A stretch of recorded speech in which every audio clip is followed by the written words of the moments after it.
Also, have food on hand so you don't have to leave the bike. And if you have a continuous glucose monitor, just keep checking it. And then you want to write down what you do. So then you can try to replicate that on subsequent rides, especially if you're trying a different kind of ride. Like if you're doing a 45-minute ride versus a 30-minute ride, or you're doing a climb ride versus an endurance ride. Something else. Yeah. So I would write down what you do and what time of day and what you've done before, what you did before the exercise, and just kind of keep a diary of that sort of stuff, because it can help you with figuring out patterns and maybe what works better for you than something else. So it's more than just your output, more than a bike. When you hear your shout out, you know it's all right. Put on your magic pants and let's go. We're cruising into the power zone. Clip in, set yourself free. Come on and take a ride with me. Know what you need to know and what's it all about. Everything you need, it's on the Clip Out.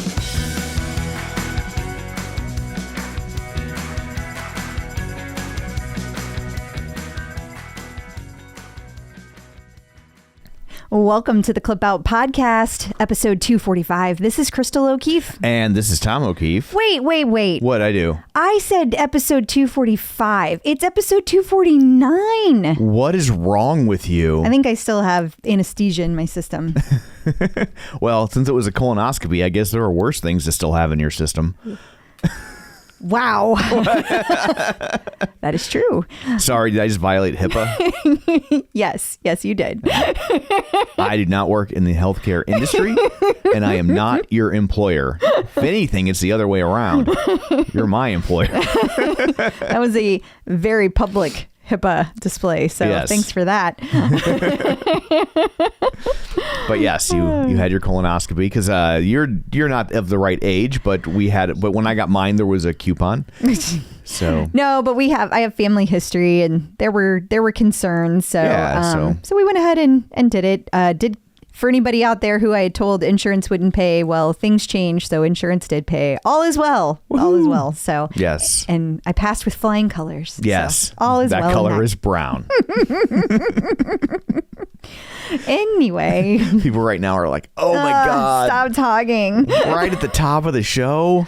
It's so gross. We like to let you guys in on our lives. So look, man, it's episode 245. 249. You know, we've had 244 other episodes. 248. To know what I'm like. So you have no one to blame but yourself. Oh, goodness. If you want a podcast full of non-poop jokes, I would recommend Fitness Flipped. I feel very confident there will be a lack of poop jokes on Fitness Flipped. Yeah, I think that's a safe bet. That is a safe bet. That is my gift to you. You're welcome. We should also say, because who wouldn't want to hang out with us after hearing all that? Right. We are going to be in Miami on March 24th, so in just a few weeks, and we've picked our locale. We've decided we're going to hit Monty's Coconut Grove. Yeah, and you said it's the 24th that we're having this, right? Correct. This is our big get together. So yeah, we're going to do that. And so there'll be an event set up that I'll post in the Facebook group, so with all the details. So if you live in the Miami area and you would like to come hang out, we would love to see you. We would. Yeah. That would be a lot of fun. I'd love to meet people in person. I love it. I love it. I love it. Yes. So anyway, what, pray tell, do you have in store for people this week? We're going to talk Apple Watch. We are going to talk encore only classes. We are going to talk about little guy front and back, and I will explain. Superset listeners don't need an explanation. It's true. That is These true. are the little guy front and back. It's just an example of what you're missing out on if you don't listen to the Superset, which is the tonal version of the Clip Out. But this little guy front and back is about Peloton. Yes. There's a whole bunch of updates on lawsuits we got to get to. It's like there's so many. There's so many. We're going to talk about Peloton's new podcast, Fitness Flipped. We're going to talk about all kinds of things that the instructors are up to. We have a visit from Dr. Jenn, how to get your motivation back, because we're in March. you probably need a little update on the motivation. Yes. And we have a visit from Angelo at MetPro talking about how much protein you need while you're doing strength training. That one's for Mojo Mike. He knows who he is. We've got our artist collaboration. We've got a past guest update. We've got so many things. Multiple past guest updates. That is true. I think it's the most past guest updates ever. In fact, we have one for each episode. We have 244 past guest updates. Okay. First of all, the number would be 248. Oh. Well, you said 245 was the episode number, so I got confused. And second of all, I'm not putting anyone through 240 anything. It's going to be like, episode 48, they're still fine. Episode 49, doing okay. Episode 50. We don't like them anymore. Yeah. I'm kidding. I don't even know what episode 50 is. I'm joking. Gotta look up who that is. They're going to be mad. They probably don't even still listen. Wait, was episode 50 our interview with Foley? I still love Foley. Yeah, I think it might have been, actually. That's really funny. Oh, goodness. Normally it's me that says inflammatory things. So well, it's the anesthesia. So I invite you all to at her. Oh, wow. Okay. Well, you're back to inflammatory. Yeah. I got a brand to protect. You like upped your game, so I have to get even crazier now. Oh, dear God. So before we get to all that, shameless plugs, don't forget we're available on Apple Podcasts, Spotify, Google Podcasts, TuneIn, iHeart. Wherever you find a podcast, you can find us. While you're there, be sure and follow us so you never miss an episode. And also, if you'd be so kind, maybe leave a review so people that come along after you know we're worth checking out. You can also find us on Facebook, facebook.com/theclipout. While you're there, like the page, join the group. You can start conversations better in the group. It's just a way to stay up to date on things throughout the week or get tips on where we're going to be. Right? Like we were just talking about Miami. You can... That's where you can submit questions for Dr. Jenn. Yeah. You can submit questions for Angelo. That's the best place to do it. Absolutely. And you can also sign up for our mailing list at theclipout.com where you will get all the links and everything sent to you in a nice, easy to digest. Digest? Yes. That's how that works. I'll use it as a verb and a noun back to back. Okay. And finally, don't forget that you can watch all of these episodes. You can stare into my eyes. Check us out on YouTube, youtube.com/theclipout. So I guess that's all of that. Let's dig in, shall we? We shall. Peloton in the news. At long last, Apple Watch integration is upon us. It finally paid off that I went Apple. Yes. Seriously, though, we have been talking about this for months. Months. We knew about this coming. Peloton Profit paid us a visit way back when. Way back when. They said, hey, this is happening. And it's going to be, for anybody who hasn't heard us talk about this ad nauseum, the deal is you can use this with any Peloton equipment. It appears to be easy to use with anything Peloton, with the exception of Apple TV. Everything else it's working on. So iPad, whatever, it's all happening. So it's really cool and it's super easy. All you have to do is make sure that your Apple Watch and Peloton are connected, first of all. Okay. And once that happens, then you just go to the equipment, you hit the little eye where it says Peloton Apple Watch. Okay, so you click the button that says heart rate monitor. Then there's an eye at the top right-hand corner. It says Peloton Apple Watch. You click that. It finds it. It says, oh, go to your watch, turn it on, and you do that. You just click the button and boom, it connects. That's it. And yes, it closes your rings. It closes your rings. It's very exciting. Awesome. And one little quirk, though, is that you have to wear it on your ankle. So no, come on. People were going to wear it on their ankle for no reason. It was going to be funny. But the thing is, there was a whole thing about Fitbits and people doing that a few years ago. Oh, was there? Yeah. So I don't want people... Because Fitbit used to be all about tracking your steps, and on the bike it doesn't track your steps because it's on your wrist. Oh. So people started wearing it on their ankle so they could win walk challenges. It kind of always drove me crazy, and so I don't want to restart that all over again. I didn't realize I was lumbering into an area of controversy. So, There's a lot of controversies that have happened over the years, Tom. I got them all filed away right here. Yes, I know. Yes, I know. So anyway, wear it on your ankle. That's the takeaway here. No. What? Sorry, was that not a takeaway? I was only half listening. Exactly. Yeah.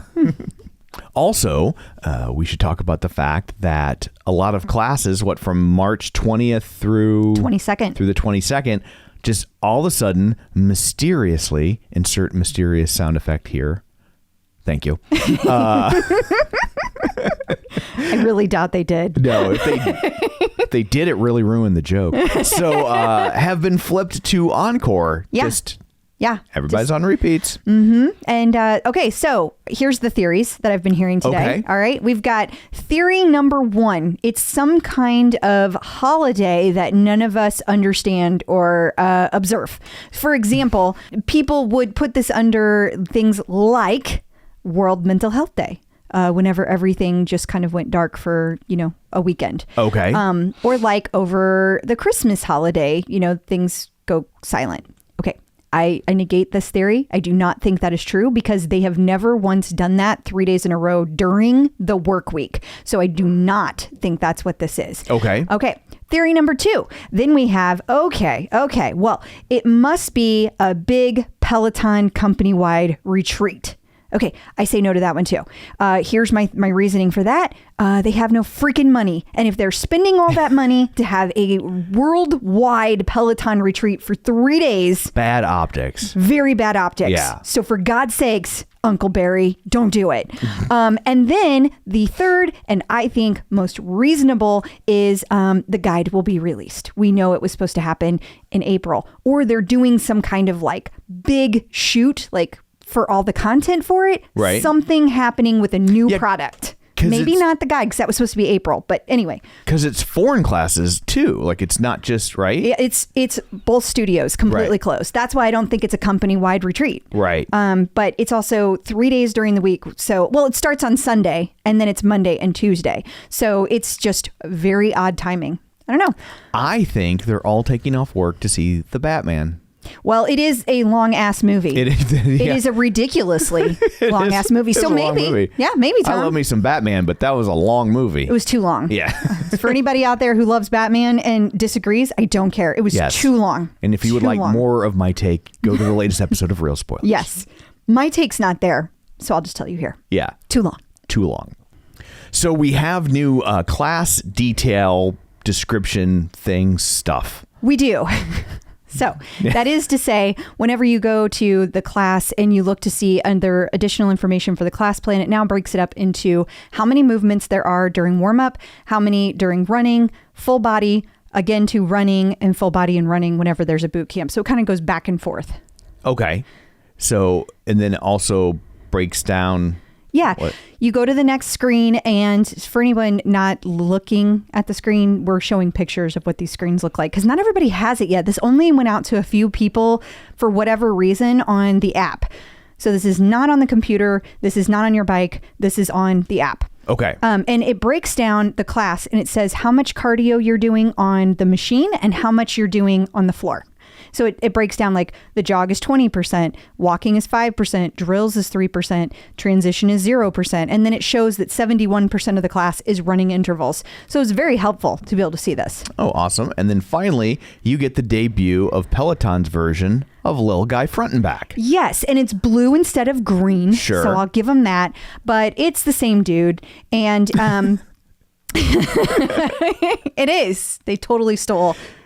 We should explain for non-Superset listeners that Tonal has been doing this for a long time now, yes. And just to show you which muscle areas a particular move is focusing on. Right. And so this is going to show, hey, this is what the entire class covered. Now, Peloton did do it a little bit differently, so good for them. They have it broken down by muscle group percentage. So the darker the color, the more time you spent on that body group. So, for example, in this image, it shows hamstrings is 17%, and you can see that the hamstrings and the quads, also 17%, are the darkest color they're lit up. And then calves go down to 16%. It's a little bit lighter. Glutes 14%, 12% for core, which is a much paler. And then they just kind of have other at 24%. So this will be helpful for people who are using this for strength classes. Also, I got a note from the Peloton Prophet. Yes. And they said this new feature was designed for and is best used with the guide. You will get feedback on your best and worst movements post-class, and this data will also power recommendations for what strength classes to take next. There you go. So there you go. That is the absolute newest information found nowhere else because we're the only ones that have it. Yeah. There you go. Harbinger or harbinger. Yeah. Depending on how you like to pronounce That's that true. word. That's true. Of things to come. Absolutely. But the important thing here is it's called Little Guy Front and Back. That is the important thing. Let's just lock that in. I've already staked my claim. Little Guy Front and Back. Yeah. So last week, John Foley sent out a company-wide email. No, you're not listening to an old episode. No, that's the interesting. That's People one of the interesting Who are things. instantly looking at their phones or their car stereos like, what? Foley sent out an email. How did I load an episode from 6 weeks ago? Right. No. But we thought, hey, why didn't Bear send this out? Yeah. I don't know why Bear didn't send it out, but Well, he's older. He might not have the email yet. That's true. He's still trying That's to figure out true. the email machine. Well, he's kind of busy doing the rounds, making crabby comments. So maybe he's just busy. But at any rate, Foley sent out this email and he said, hey, as you might know, we've been involved in ongoing litigation around the patented leaderboard I was gonna say, technology. you got to narrow that down. I wasn't done. So he says that their competitors have copied this technology and they have been defending their intellectual property for several years now. We all know that. So this was on March 3rd. This says yesterday, which would have been March 3rd, the U.S. Patent Office declared one of our earliest leaderboard patents to be valid, rejecting the challenges brought against it by some of our competitors. This ruling confirms that the leaderboard technology we invented, which powers our unique in-class experience, has been formally recognized as the innovation it is. And anyone who uses it is in the way our patent details, which is important to note, is at risk of infringing our IP. So are we done? No, we're far from done because there's all this equipment out there that is using it. Right. Now, the interesting thing is that little note, in the way our patent details, because when you get into patent law, and I only know this because one of our friendly patent lawyers sent me a very lengthy explanation of patent law. My eyes might have glazed, but he said it very well. It's just patent law can only interest me for so long. That basically it's all about how a patent gets used, not necessarily just what the content of it is. So that seems to be a really big key in this discussion. So when it comes down to, is iFit infringing? Is Echelon infringing? That's going to come down to, are they using it in the same way? How are they putting forth that information? So, Interesting.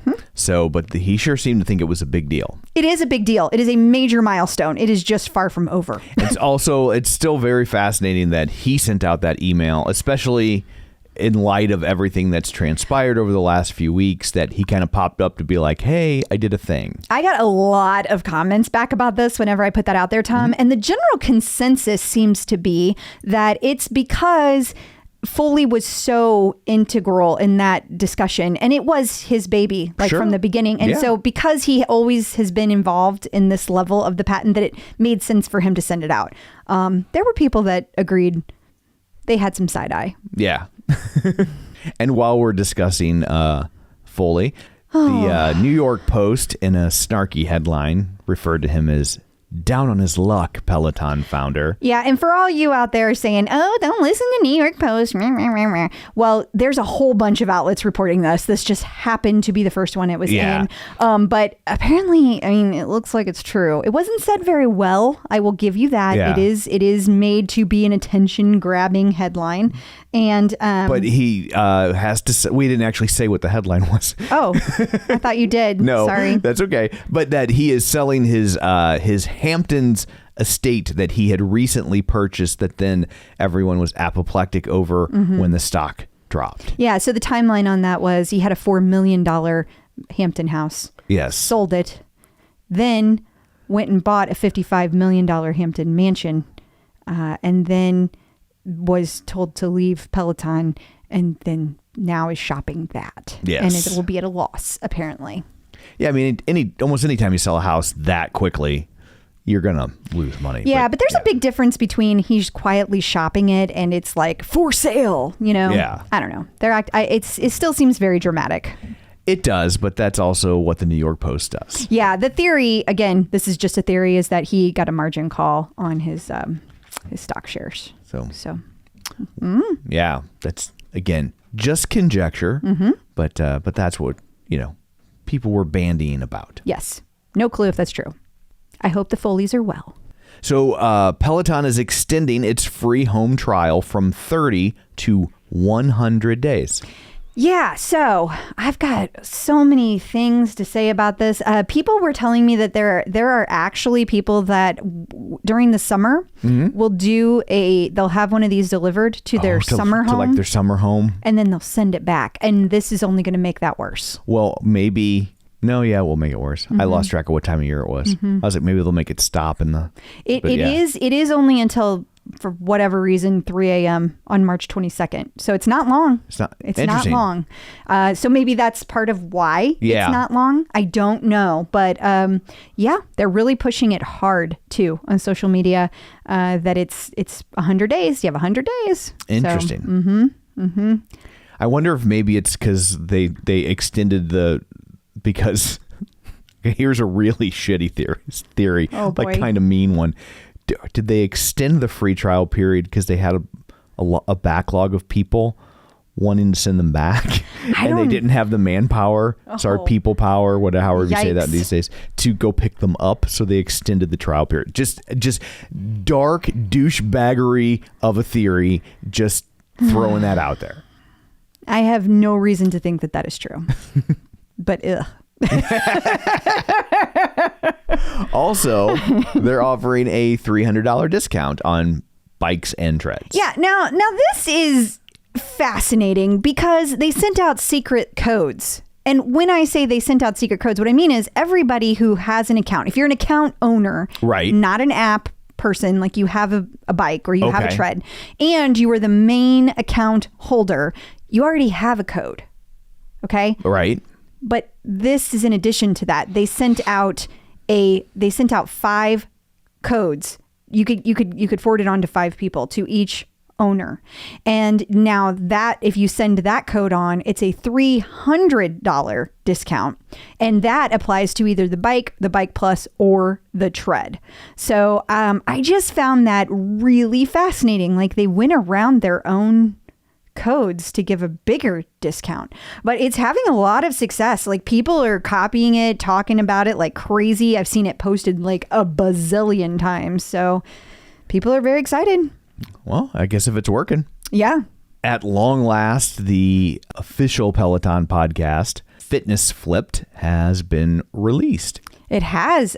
So this week's the theme was stress, and she had 2 guests, comedian. I don't know who these people are. Anne Helen Peterson, and there is a comedian, which I know. Okay, so her Instagram name is Dope Queen Phoebes, but I know it's like Phoebe something. Yeah, I don't like remember. Phoebe Robertson. Yeah, maybe? something like that. Yeah. People were saying that she's really funny. I haven't gotten a chance to listen to any of it other than what you played for me the other night, which was just the beginning. Yeah. Go ahead. Oh, I was going to say, thought it was interesting that this went from a Spotify original to yes, that's now what I was getting ready to it's say. available on all platforms. And there was also something interesting that Tunde kind of snuck by in the opening episode, which is she referred to it as the first season of Fitness Flipped. So, which leads me to believe that it'll be weekly within a set of episodes, and then take a break and then come back and do more. Well, I think also we need to mention that it says right here, it's our first ever podcast. As I said when we first talked about this is going to be all of the instructors that are over on Instagram. So we're going to see one from Kendall. Yeah. We're going to see one from Robin. There's going to be a bazillion of them. So what they're going to do is have multiple seasons. It's just like what they're doing on the bike for like Just King Experience or, whatever. So there's going to be tons of them. And the other thing is that if you like to do outdoor walks, you can listen to them in the Peloton app as an outdoor walk. So There you go. And now that's listed under walks, under classes as a like separate thing that says podcasts. A website I've never heard of called VideoWeek.com had an article about, will Peloton become a content company? Yeah. And I thought this article was interesting because it talked about like, okay, there was last week we discussed an article and a quote from Barry McCarthy that talked about, are we going to open up this API? Is it going to be more like of open source? Okay. I took that to be thinking about third parties giving information or perhaps advertising or perhaps doing, adding on features to the bike. But this version interpreted it to be content.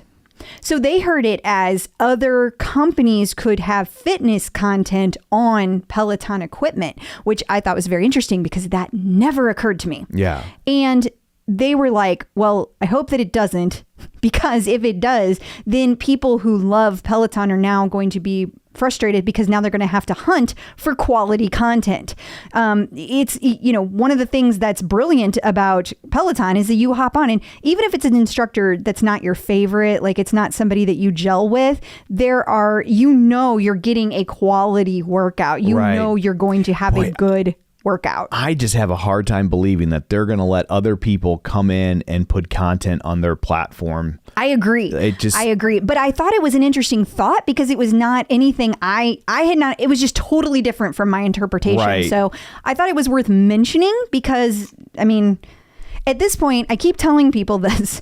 I knew Peloton and how they ran things because there were people understood how they thought running the company. That is no more. Now there is a bunch of people I do not understand, and I don't necessarily agree with or think the way they do, and so therefore anything could happen. Sure. I could see somebody short term being like, "Hey, somebody wants to pay us a bunch of money." It just seems like I agree. It would be a terrible idea. Yeah. I just thought it was fascinating. It is.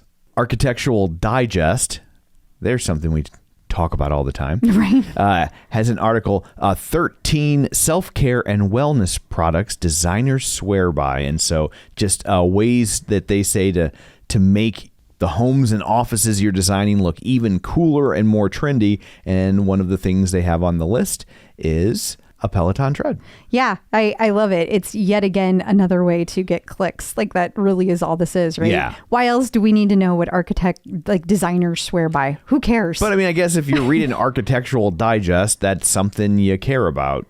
I guess. Yeah. I don't know. I think I would just go to fitness people in general to find out what they think is best instead of. But I think that they're saying it's not about, they're not critiquing the treadmill on its effectiveness. They're critiquing it on its design and impact visually in a design setting. Oh, I totally heard that differently. That's interesting. See, This is why I include things because that's totally not the way I heard it. They're saying if you want this new apartment you designed to look super cool, don't just put in a treadmill, put in a Peloton treadmill. Okay. Yeah. That's definitely not what I hear, but all right. That's how I took it because it's Architectural Digest. I don't know if you read the quote, it says nothing about that. I know, but what? This is like when you review movies and you say you're not supposed to tell the story for them. I think you just wrote in a whole extra story. I just that's the whole purpose of this thing, and so I think it's just a way to get they're trying clicks. to create spaces that are aspirational. Sure, like when you have someone stage your home. Okay. Peloton in court. Who's suing Peloton now? So Law 360 is reporting that Peloton countersues, saying NordicTrack is the IP thief. Yes. So this falls under the legal precedent. I had some legal research when I was in college, and this falls under the legal precedent setting case of I'm rubber and you're glue. No. Yes. Yeah. And I know we can't read this whole article, but you kind of don't need to because it's the general gist. And really, it relates back to what we were just talking about, right? Like there's this constant thing going back and forth about IP. Yeah. And so it will be interesting. But they are specifically asking the U.S. International Trade Commission to block the rival stationary bikes, treadmills, and rowers because of those alleged patent violation. So do you think this is a result of the email Foley sent that we discussed earlier? Because that email Sure comes do. out on March 3rd. Yeah. This article is from March 4th. That's exactly what I'm saying. Yes. So Yes. good times. Yeah. They move quickly. Yes, they do. The clip out. You know, getting stronger is hard work, but that doesn't mean it can't be fun. That's right. Fight Camp is the perfect way to blur the line between fitness and having fun, gaming specifically. Totally. Fight Camp brings the best workout in the world into your home and makes it fun. You can learn to box and kickbox from home with access to world-class programming, elite trainers, premium equipment, and smart technology that turns your workout into an interactive experience. But most importantly, you get to punch stuff. Which is my favorite part. Also, it is a full body workout. Boxing is combined with plyometric workouts, brings the best of both cardio and strength training into one. It gives you an intense full body workout, and we promise you will be sore. Fight Camp comes with all the gear you need to start boxing from home, including a freestanding punching bag, boxing gloves, quick hand wraps, and smart punch trackers. And it takes up less space than you think. If you have enough room to do a push-up, you have enough room for a Fight Camp. Fight Camp is also one of the only home workouts that's safe for kids to do because there's no heavy weights or spinning wheels, so you can get the whole family involved. Fight Camp offers easy payments so you can get your equipment and get started now. Pay over 24 months for less than the cost of a gym membership. Plus, Fight Camp offers free shipping with 30-day money-back guarantee. Just go to fightcamp.com/clip. To get free shipping on your Fight Camp, go to fightcamp.com/clip. That's fightcamp.com/clip. Run, lift, and live with John Mills. Joining us once again via the magic of ZoomTube, it's John Mills. Hey, John, how's it going? Hi. What's going on? Oh, that energy. I love it. Ready to go. Freshly Right. pressed I'm down. grandpa shark shirt. You're all Right. ready to go. Yeah, I'm down 20 pounds, you know. I Nice. saw you post about that. Slim and So trim, exciting. You know.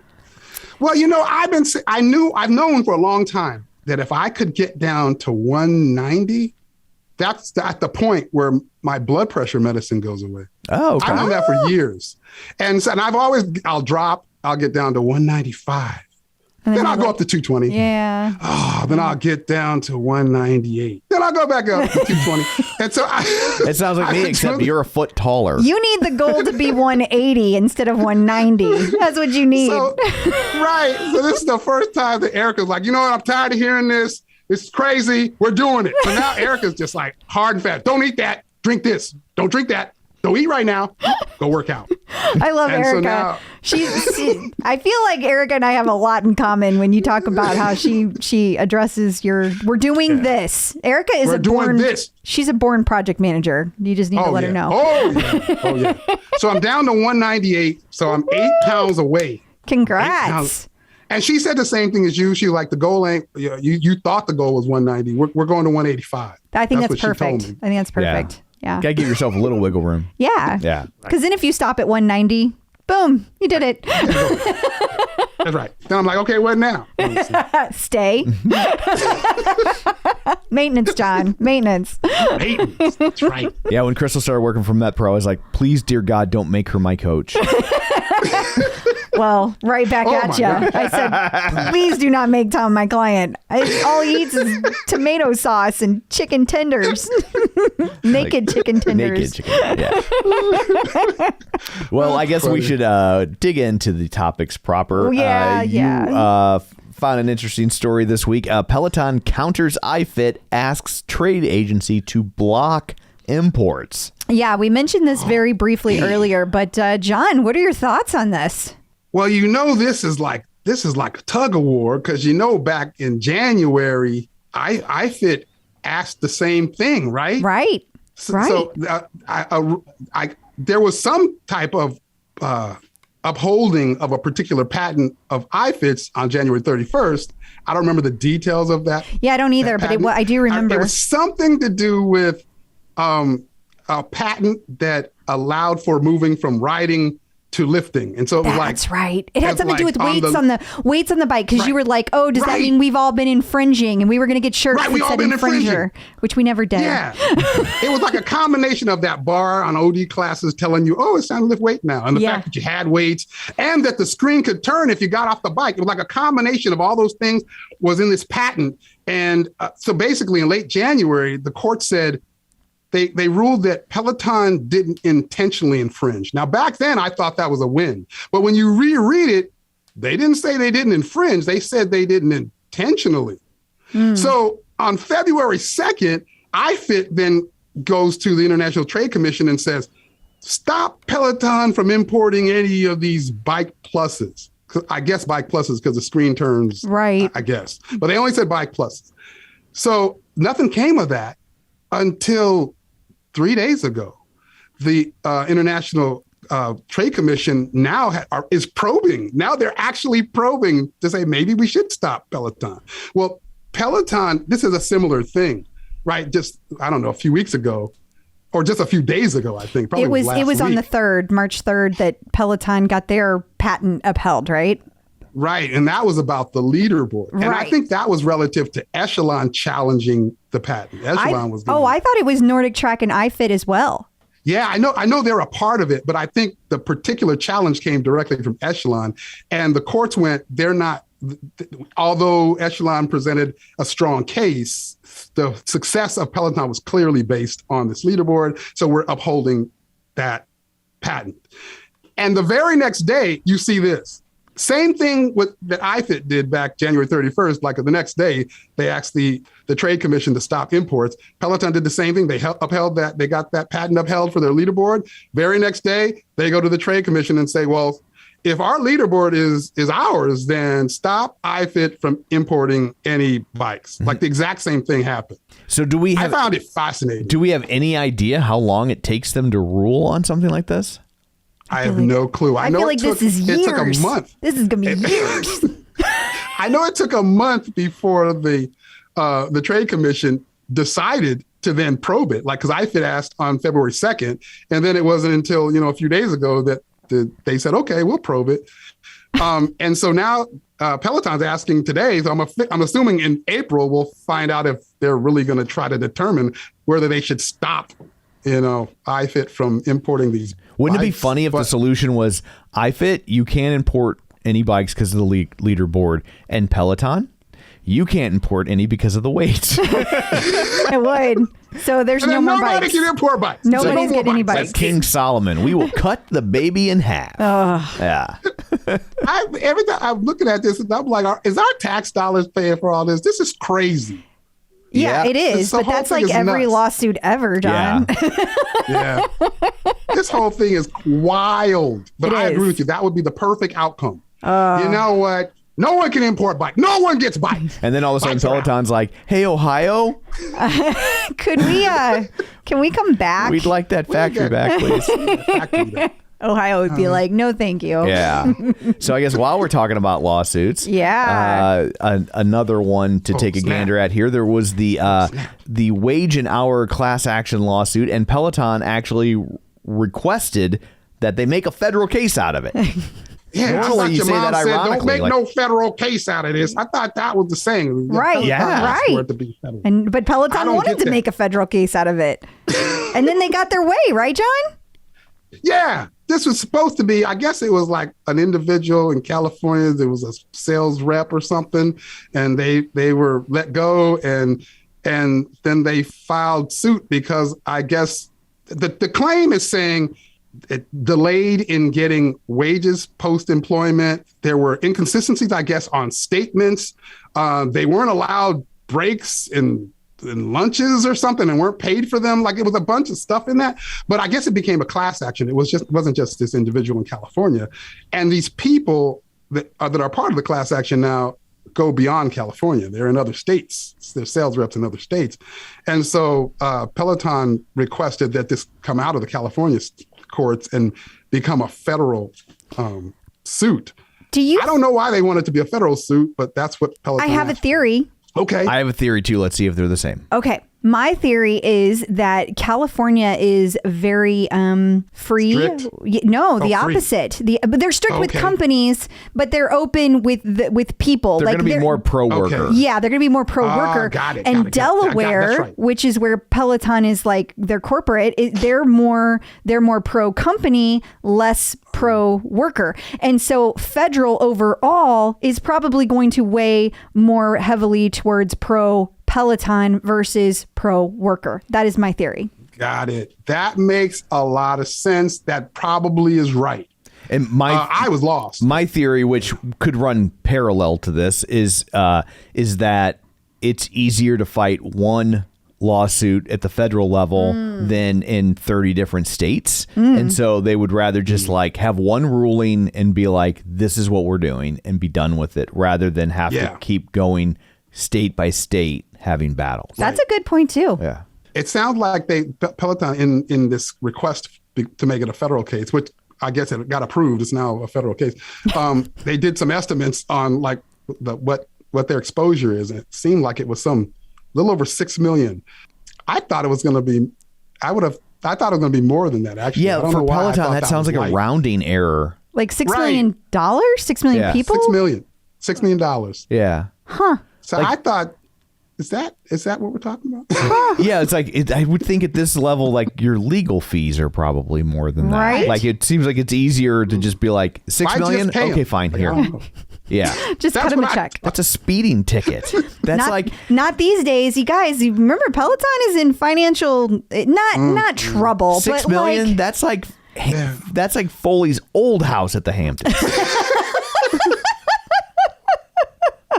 That's nothing. That's the one before Right. he bought the one that he's selling now. Yeah. oh, poor Foley. And then goodness. we should probably also talk about Verizon is launching Plus Play, a streaming aggregation hub. It's added Netflix and more as partners. So explain this to me, because I just hear so many words. I just hear words. I don't even know what they're telling me. Finally got it. Okay. Yeah. Erica had to explain it to me. I didn't get it. I was just sitting here like this. Yes, I was please she was translate. like, give me that right. Give me that. She did the Uncle Barry on me. Give me that. Please translate this into human. Yeah, tell us Erica's. Okay. Fix it, Erica. Fix it. The term bundle, when they put bundle in here, that's what was throwing me. That completely threw me. Yeah. Erica goes, okay, Verizon saying they're launching this Plus Play thing where you have this aggregation hub. She's like, John, that's the same thing we already have with Comcast Xfinity X1. Is that what it's called? X1, I think. We don't have Comcast So what does here. that mean? Okay, so the cable company provides like apps with your cable box. Oh, so they'll have like a okay. Netflix app and a Hulu app and a Discovery Plus app, and they have all these apps. And you just log into, you just turn on your cable box and you could look for those apps, and you may not have a service with that. See, we don't have that. We do at the bottom of our TV. Oh, that's our TV. Oh, that's our TV. So our TV right, that's has your an TV. aggregation hub, but not Charter. Okay. Right. Because this is Missouri, so like we still have to pay extra for color. Right. So like, dang. yeah. I mean, That's it's real rough. old school. It's very Real old school. That's some serious old school yes, right there. very much. We so. still have the satellite dish the size of a house in our backyard. Right. In the backyard. Yeah. Damn. So as a part of the cable box, so even if you didn't have that service, you could click on it and say sign up, and you could sign up right there from within your cable box. So Comcast or Xfinity has that. I guess Verizon didn't. So this is basically in Erica's mind, Verizon saying, okay, we're going to offer the same thing that Comcast offers in their areas of cable TV. We're going to create the same thing. So if you have that cable service right from your cable box, you're going to have these apps. The interesting thing about it now is Peloton will be one of those apps on Verizon cable. Okay. But it's not on Comcast, probably not on Charter. I bet it will be on Charter. I bet it will be on Charter eventually, because Charter uses all the same lines as Verizon. Oh. At least for mobile. For mobile, they for do. the mobile, they do, yeah. So maybe not for TV. Maybe not. But that's fascinating. that's what this is all about. It's simply Verizon's going to create that same product that these other cable companies already have, and Peloton's going to be on that platform. So do people again, to your point, it's like smart TVs have this in them already. Yeah. You might have a smart streaming media box like a Roku or a Fire Stick. Roku that already have this as well. So there's all these layers of where you could already get to some of these things, which is why I don't know, is this that valuable? Does Verizon have its own like cable television offerings? Like who's using this? I don't understand where you use this from. Could it be on your phone? I thought they did. I don't know. I've never heard of Verizon Cable. I mean, I don't know. There might be. I'm not saying there isn't, because so much of that is like local. Right. You know what I mean? Like there's usually a section of the country that has that. Like, they have like monopolies within different regions. Yeah. So it might just be we don't know about it, but it also maybe it might just be on these devices, on their phones, on these tablets. Because so many kids, especially watch. They consume the stuff from their mobile devices, not from a TV. So maybe it is. I have no idea. Yeah, or maybe it's trying to get into the next generation. The kids, as they go to college and graduate, they're just like, oh, it's in my phone. I don't need it. Yeah. I don't know. Right. So well, thank this concept of bundling, though, is what kind of threw me. But it's not bundling. They're not charging anything less. Yeah, you're not like getting a bills discount from all these different people. You're not going to get one bill. Right. It's just one location where you could get to the application. Well, I really am glad that Erica could make sense of that mess. Yes. Right. Tell her we said thank you. Yes. Thank you, Erica. Yeah. She had me. I was sitting there. I don't know what this is. And she pulled that Uncle Barry on me. She's like, you don't know how to do this. I'll show you how to do this. You drop the ball in the end zone. You're out. You're out of here. From Uncle Barry to Aunt Erica. Oh my God. Do not let her listen to this episode. She doesn't. Yeah. Straighten it out. She's like, I'm not spending more time listening to John. Like that's right. Yeah. Like here's how I know. Here's how I know. Honey, what was the last episode of Real Spoilers you listened to? What episode are you guys on? Yeah. 245. It's been a while. Yeah. I was joking. I know. We're on like almost 700. I know. So, wow. So anyway, so you're safe. She will never hear this. Yeah, you could. I know this. You could go on about what you're getting her for her birthday. Right. She would have no idea. Yeah. You are safe as a kitten. Awesome. Well, John, thank you so much for joining us. Until next week, where can people find you? They can find me in my Facebook page or group, Run, Lift, and Live. They can find me on Instagram, Run, Lift, and Live. They can find me on the Tickety-Tock, Run, Lift, and Live, or they can find me at runliftandlive.com. Awesome. Thank you. All right. Talk to you guys later. Bye. Bye. Instructors in the news. So Robin Arzon will be the first ever brand ambassador for GSTQ. Now, please, someone tell me what that is. Well, I guess it's a brand by Danny Garcio. Now, please tell me who that is. Okay, I'm probably not saying the last name, but Danny is a trailblazer in the Latinx community. She's an entrepreneur, an athlete, and a force to be reckoned with in fashion. So I guess she's got like all these things going. Because she's running her own business, she's an athlete, but she also like makes fashion. Okay. So her values and Robin's values apparently align. So they made a partnership. So it's like taking like fashionable pieces, but they're also sportswear flexibility and a little bit of streetwear swagger. And that is what GSTQ is all about. And so Robin is going to be their spokesperson. Okay. So it's about fashion, which explains why I am completely unaware of it. It does. Myself too. And it's the latest collection is online at GSTQ Soho. And by the way, this ad is really fun. It's showing Robin and Drew just having a good old time with their daughter. And like, she's also showing off all of the clothing. It's just like natural, but also like really shows the clothing well and what it's doing. It's a good ad. Peloton might want to take a look. I will say I like their fitness flip ad. Their fitness flip ad was really funny. Yeah, that was good. That was really good. And while we're speaking about Robin, she was on the podcast Who, What, Where. Thank you. I could not find the name. And it says, let me try that again. The title is How Best-Selling Author and Peloton Head Trainer Robin Arzon is Transforming Lives. So you can hear all about that. Tunde was featured in Ebony Magazine as part of International Women's Month. Yes, she was. And it was International Women's Day. Sorry. And well, see, I'm just a bigger feminist than you are. I think you need a whole month. Well, it's Women's History Month and it's International Women's Day. But at any rate, this whole thing was about how she's continuing to push boundaries, but really it was about the podcast that dropped. Gotcha. So it was a lot of information that people have already heard, but very cool to be featured in Ebony Magazine. Absolutely. That's awesome. Also International Women's Day. Yes. Olivia Amato had a post. Yes, she did. And this is, okay, so she is an ambassador for the Puma brand. And this ad was all about International Women's Day for all the different Puma athletes. And Olivia Amato was featured in it. So that's pretty cool. Awesome. Or if you're a Smothers Brothers fan, Puma. Cycling Inspire had an interesting article. The 6 toughest Peloton instructors ranked by difficulty. And I totally disagree with this. Okay. Allie Love should not be on this list. Like, she is not one of the toughest instructors. Shots like, fired. Matt Wilpers, yes, absolutely. Yeah. Like, I totally get that. Kendall, absolutely. Alex Toussaint, absolutely. Olivia, yes. And also, she cannot stay still. Ben Aldis, yes. Although I'm going to say for the Olivia one, if you're going to be like, this is the toughest instructor you can find, maybe not a picture of her wearing kitty ears.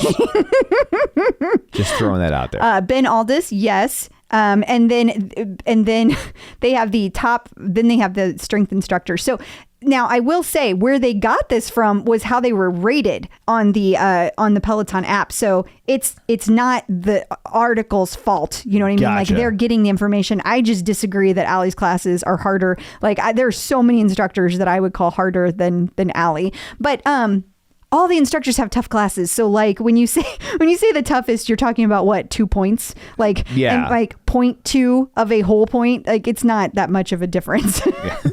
They're all tough classes. You're going to get a good workout. Getting the psychological edge with Dr. Jenn. Joining us once again is Dr. Jenn Mann, licensed marriage, family, and child therapist and sports psychology consultant. She was a 5-year national team member in rhythmic gymnastics and does sports psychology for USA Gymnastics. It's Dr. Jenn. Hello. Hi. Oh. Well, you can tell we're past the New Year's resolutions. We've got a couple folks here that need some motivation help.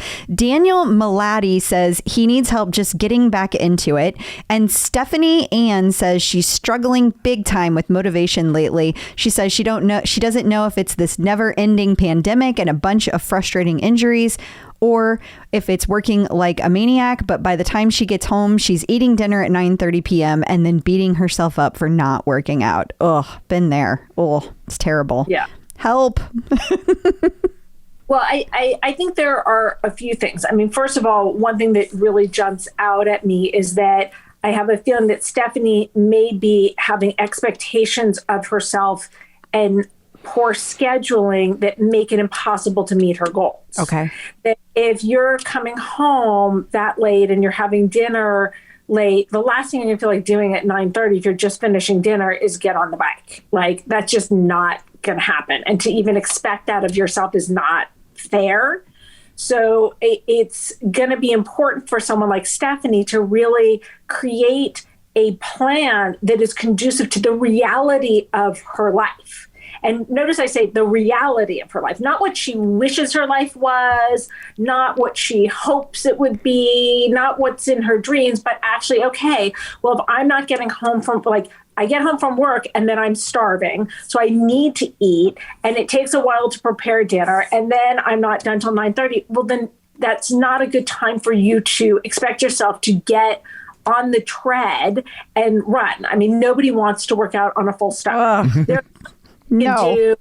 You can do a Shavasana yoga class on a full stomach, but like anything more than that, not so much. But I think that what she needs to do is to look at, okay, At lunchtime, do I have a break where I can put on sneakers and go for a walk? Is that realistic to get in a 20-minute or 30-minute walk, even if it's not the 60-minute run or the boot camp class that you hoped you'd be doing, and then maybe save some of the harder workouts for the weekend.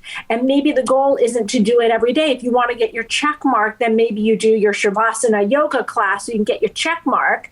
But you save your harder workouts for the weekend and do kind of more maintenance-oriented stuff like a walk, like a chair yoga class at the office, like things that you can do during breaks at work, that makes more sense. And I think that in terms of, what was the name of the first person who? Daniel Malati. Daniel's lost his motivation. Look, you hear the instructors and Robin in particular talk about what's the why, what is the motivation. And I think that it's time for Daniel to reevaluate his why, because clearly his why is not motivating him anymore. And I think a lot of people get stuck on a why of that they want to look a certain way or weigh a certain number. And to me, that is always a mistake. That we can't control how our body responds to exercise. We can't control how our bodies respond to our changes. But what we can control is what we do and what the process is. So making goals that are process-oriented instead of end result-oriented can be very helpful. And also, you've heard me talk a lot about one of my whys is I want to live a really long time. I want to be able to dance at my grandchildren's wedding. And that when I start to feel like, oh, I don't know, I'm really tired, I go, okay, well, longevity. Okay, like, let's start. And the other thing is that just starting tends to be the hardest part. Yes. So set up your life so it's conducive to starting. For example, I put out my exercise clothes every night before I go to sleep, because what I can do is if I don't do that, I will stand in my closet for 20 minutes. What am I in the mood to wear? How many bras do I need for this workout? What am I going to like? And then before I know, like, oh, I missed my window of opportunity to work out. There it goes. Okay, I got to go see clients. But if I have everything set up, I have my shoes in the gym. I've got my towels in the gym. I've got my clothes sitting out. I've got my water waiting in the refrigerator. That if you have it set up so it makes it easier for you to do it and just start, that's going to work in your favor. And I think also that there are times where I know one of the things that keeps me motivated is that, like, I'll look on the clip out and sometimes you guys will post a workout, be like, oh, that one looks really fun. And I'll screenshot and be like, okay, I gotta put that one on the agenda. Or other Peloton people that I follow who post their workouts. If I see a suggestion, sometimes it will be like, give me kind of that extra kind of excitement of like, oh, I can't wait to get on the tread because I want to try out that class. So I think that's another good way to kind of get yourself moving. But I do think that he needs to reevaluate his why and come up with something different to help him to be motivated. And then last but not least is that sometimes people end up not keeping that New Year's resolution or that commitment because they have overdone it. And it sounds like, was it Stephanie? Mm-hmm. That Stephanie has overdone it, that she mentioned in her list that she is getting injured. Oh, yeah, she did. Mm-hmm. And to me, when I hear injury, one of the things, it's a red flag for, are you overdoing it? And also, secondly, have you come up with an exercise plan that is well balanced enough to avoid injury? And clearly she hasn't. So the other thing I would recommend to Stephanie is to do a consultation with someone who is certified in personal training, like you, Crystal, and to find out what should she be doing. For example, I know for myself, if I want to avoid, I have a hip injury, if I want to avoid being in pain, the best thing I can do is Hannah Corbin's foam roll, her glutes foam roll is like the thing for me. And then afterwards, a stretch. And I love Chelsea's pigeon, 5-minute pigeon class is one of my absolute favorites. And that will really help me prevent that injury that can come back pretty easily for me. So I think that Stephanie needs to really look at, what does she need to do for injury prevention? Is she training too hard? Is she not having a balanced enough regimen where she is hurting herself and overdeveloping some muscles and underdeveloping others, and then compensating and getting injured? Excellent advice. Absolutely, as always. Yeah. That's why we have her here. We know a good thing when we see it. She's not going to say it, but she's over there like, shit. I got business cards and everything. Well, thank you so much for joining us. Until next time, where can people find you? You can find me on all social media at Dr. Jenn Mann. 2 ends on Jen, 2 ends on Man. And I post all of my Peloton workouts on my Insta stories. Wonderful. Thank you. Peloton artist collaboration. Another week, another artist collaboration, this time with Donna Summer. Yeah, I'm excited about this one. Although today is the day that one of the classes, the cycling class was going to be happening, and it got canceled today because of the snow in New York. I'm sure that they will. You can't have snow in the summer. That's true. Yeah. Donna Summer, come on. Yeah, this is going to be a fun one. People are super stoked about it. We're going to have classes with Ross Rayburn, Maddie Majacomo, Rebecca Kennedy, Cody Rigsby, Leanne Hainsby, and John Hosking. So it was not your last chance. See what I did there? I did. Clip out. Joining us again via the magic of ZoomTube, it's Angelo from MetPro. Hey, Angelo, how's it going? Hi. Hey, guys. Great to see you again. You too. Likewise. So I guess, Crystal, we'll dig into the bag of questions that have been solicited from listeners. Do it. That was me shaking the bag. Oh, I was like, why is your bag making Good noise? sound effect. Where's Dan's maracas that you guys used to use? That's for another podcast mention. But anyway, Mojo Mike Rockwell, he says, how much protein does someone who is doing strength exercise to build muscle need? And is there a specific time when it's best to add products like a protein shake, such as before or after workouts? And he is a vegetarian and his husband is vegan, and he wants to make sure they're getting enough. And go. First off, this is kind of BS because it's ask Angelo a question. Yeah, Mike's getting a whole question. consult. Mike's getting a consult. got Come on, Mike. Do it. Let's do it. Three Mike. questions in Okay. there. So it's actually a great question, and one that in Angelo, some it's a great variation- questions. It's a great questions. There we go. Some variation actually gets asked to me all the time. So I would love to tackle that one. And I'm going to, I'll give you a little bit of background on this. So how much protein does someone, now the framework is trying to build muscle, need? And the answer is definitively Depends. depends. Exactly. So here's what it depends on. So first of all, you're going to get conflicting comments, answers, depending on what media outlets, magazines, material you're reading that recommend how much protein you need.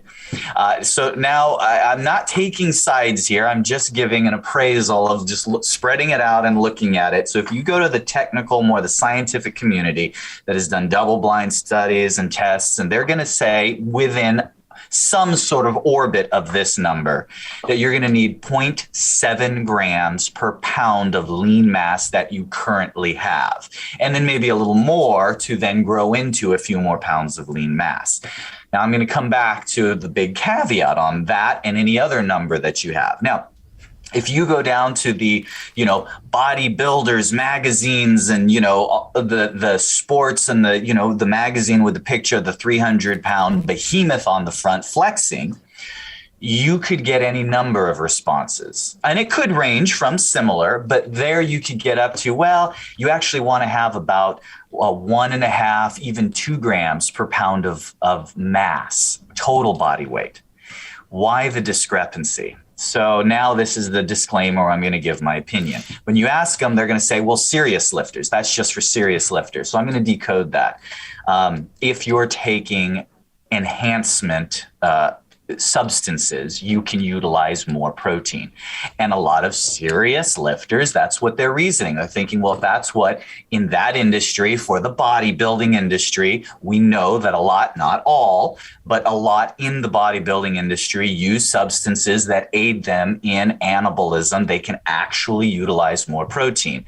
So just to clarify, you mean like approved aids to help them? Yeah, he's not saying steroids. He's saying like protein supplements. No, I'm saying steroids. Oh, and okay. you can get them well, I'm really glad we clarified that. I was doing something totally different. Yeah, I couldn't tell if you meant that, like, they're roided out or okay. So not everybody taking steroids or of that ilk are, in the back alley doing a drug deal, right? So you can get prescribed as well. Okay. So okay. there is that, and stop it if you are, because likely you don't know what you're putting. Yeah, it's dangerous. Right. But there's a lot of people that are getting prescribed, and under those circumstances, their body can uptake more. Okay. So all of that to say, for our average listener, your body can't use that. Right. You're not taking steroids. You're not taking anabolic agents. Say steroids, a big class of anabolic agents. You're not taking that. You're not going to be able to use the upper end of those recommendations. So now then, sliding back to the 0.7 grams. Why is it some people still, now I say, okay, this has nothing to do with the individuals that are taking enhancement, steroids, et cetera. Now, just for the average person, why is it some people say, well, I need more protein? Well, that's because more protein doesn't necessarily hurt you and is sometimes the better of the options. And I emphasize sometimes. So here's how it actually works. Carbohydrates are protein sparing. So how much protein do you need to build muscle can only be answered when considering how many total calories you're getting and if you're getting enough or extra carbohydrates.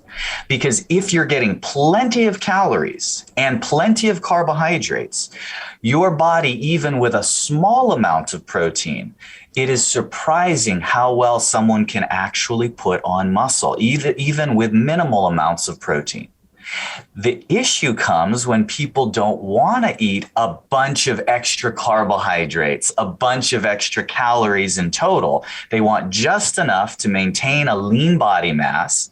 So they want to make sure that they're using and optimizing protein, which is why sometimes they'll go with a little bit more.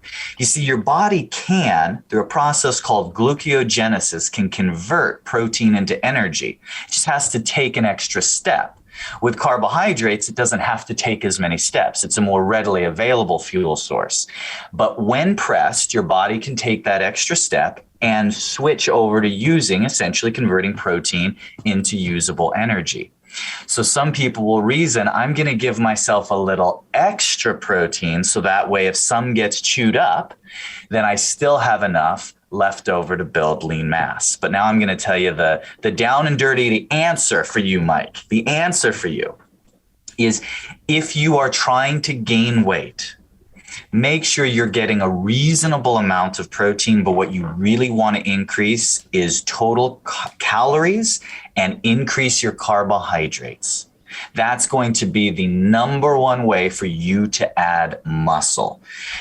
Make sure that your protein isn't low, but usually when people are asking me that question, they're trying to figure out, do I need to be between 0.7 grams or 2 grams per pound of body fat? So make sure you're at least getting a good start is that 0.7, which is, where kind of the research is indicating.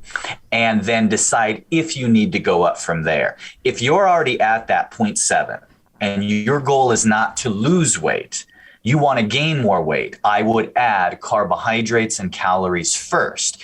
Once you've already added more carbs and calories, if you want to go back and add in a little more protein in addition to that, that's just fine.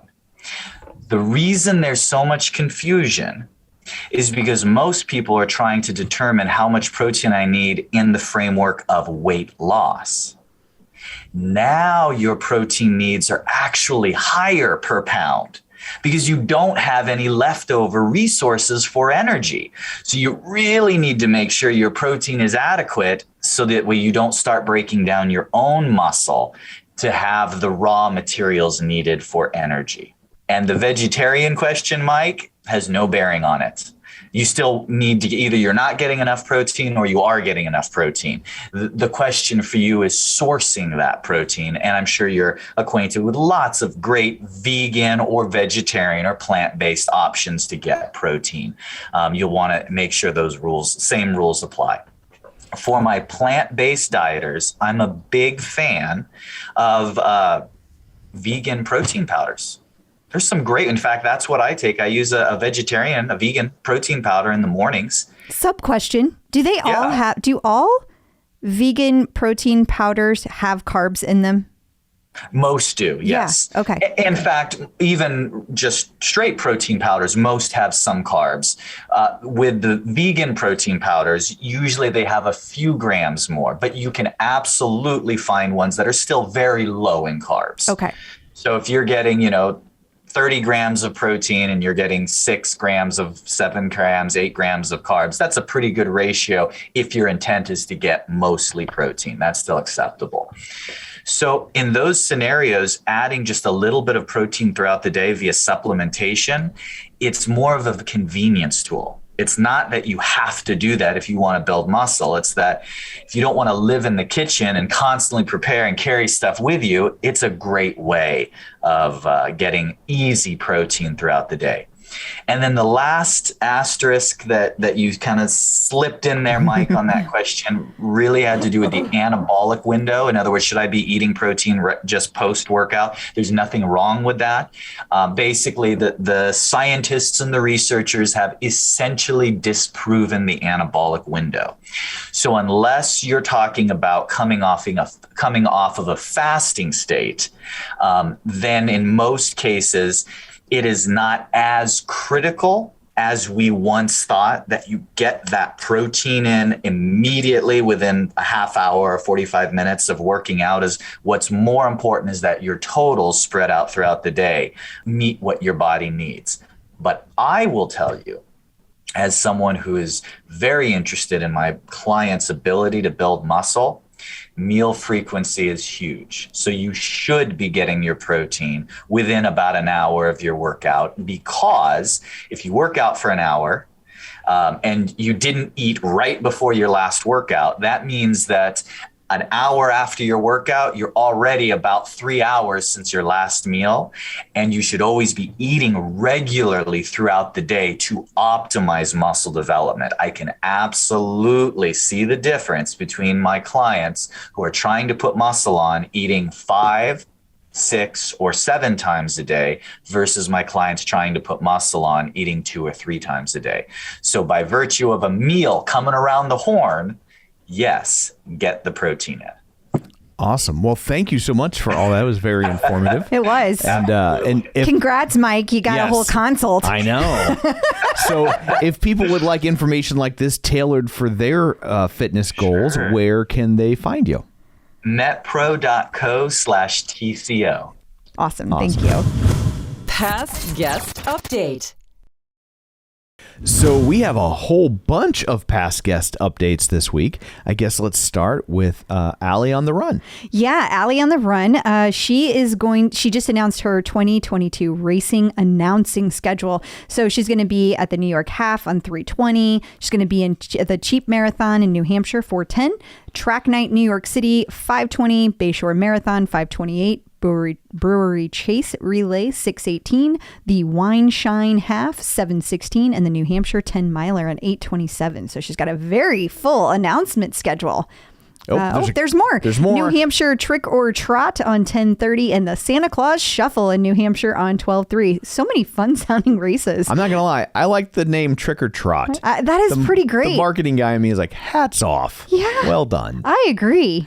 And then the next the next past guest update that we have for you, we should warn you.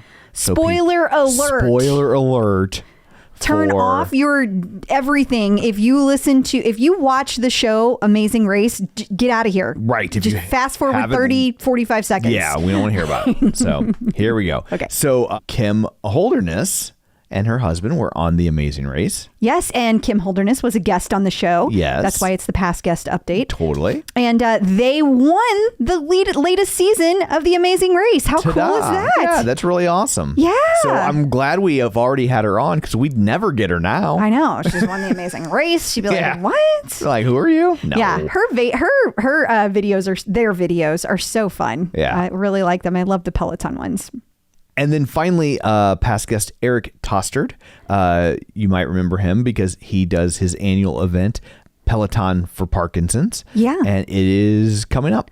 Yeah. So we did a full interview with Eric last year. And we also were sponsors of Peloton for Parkinson's last year. And we are proud to be sponsors again. This is the 7th year of the event. He started it back in 2016 to honor his mom.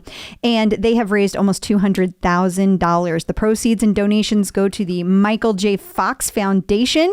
They're going to be live streaming 11 classes and rides on the Zoom from the Hudson. And they will also be riding all of the live Peloton rides that day. Registration is $45. You get a t-shirt. And I believe it's April 30th. That is the date this year. So as of today, there are 33 people that are going to be riding all day, 5 a.m. to 7 p.m. And there's 100 people registered live and in person and virtually. How cool is that? In case you missed it.